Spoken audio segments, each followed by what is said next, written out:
Hermon ప్రార్థన మందిరం వారి అనుదినం అన్న శుక్రవారము 13 ఫిబ్రవరి నెల 2026. సైన్యములకు అధిపతి అగు యెహోవాయే పరిశుద్ధుడు అనుకునుడి, మీరు భయపడవలసిన వాడు ఆయనే. యెషయా గ్రంథము 8వ అధ్యాయము 13వ వచనం. అవును స్నేహితులారా, నీ భయము ఎవరి మీద ఉండాలి? నీ భయము మనుషుల మీద కాదు, పరిస్థితుల మీద కాదు, ప్రభువు మీద ఉండాలి. ప్రభువుకి భయపడటం అంటే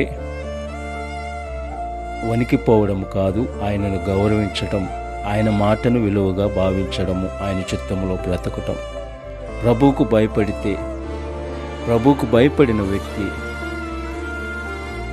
మనుషులకు ఏమాత్రము భయపడడు. పాప భయము తనలో పెరుగుతుంది, విశ్వాసము బలపడుతుంది. సో దేవునికి భయపడితే మిగతా భయాలన్నీ తగ్గిపోతాయి. ఆమేన్.